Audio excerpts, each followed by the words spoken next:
Good evening and welcome to the Channel Studios here in London with your international news around the world in 5. China has hit back at criticism from Western nations over the Hong Kong election, accusing them of interfering in its affairs. At a press conference, China's Foreign Ministry spokesperson Zhao Lijian said the election had been fair, equitable, open for all voters and was supported by all communities of Hong Kong society.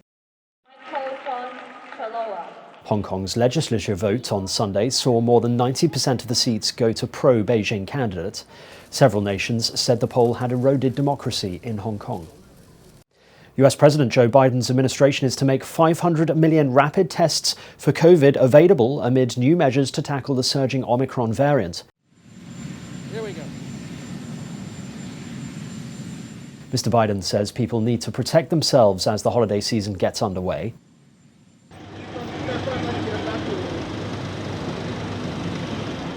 Omicron has become the dominant strain in the US, accounting for nearly 3/4 of all new cases. Although 73% of adult Americans are fully vaccinated against COVID, the administration remains concerned about those who have not had jabs. Unvaccinated individuals will continue to drive hospitalizations and deaths. Drone footage in Malaysia shows floodwaters are still critically high, with search and rescue operations continuing. One of the worst hit neighbourhoods, Taman Sri Muda, in the country's most populous state of Selangor, still saw vehicles half submerged. 17 people in the state were found dead on Tuesday. 8 Malaysian states have been hit by floods this week, displacing more than 60,000 people. Iranian state TV have released footage of the country's Revolutionary Guard firing ballistic and cruise missiles during the annual war games. The show of force comes at a time of heightened tension with the United States and Israel.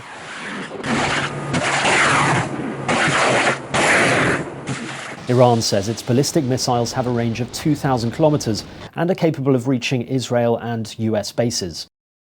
The country has warned of a crushing response to any move against it by Israel, which opposes efforts by world powers to revive Tehran's 2015 nuclear deal.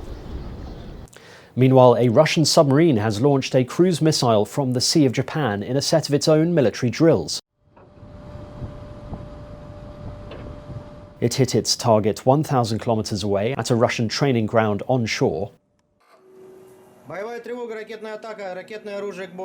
Japan lays claim to the Russian-held southern Kuril Islands in a territorial row dating from the end of World War II. The dispute has prevented the two countries from signing a formal peace treaty. A brawl has broken out in Ghana's parliament during a late-night session over a contentious government-proposed levy on electronic transactions.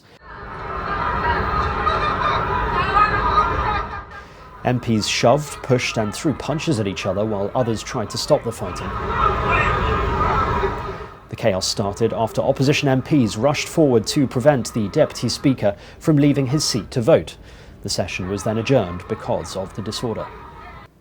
The captain and first officer of a ship that ran aground on the coral reef in Mauritius have been found guilty of endangering safe navigation.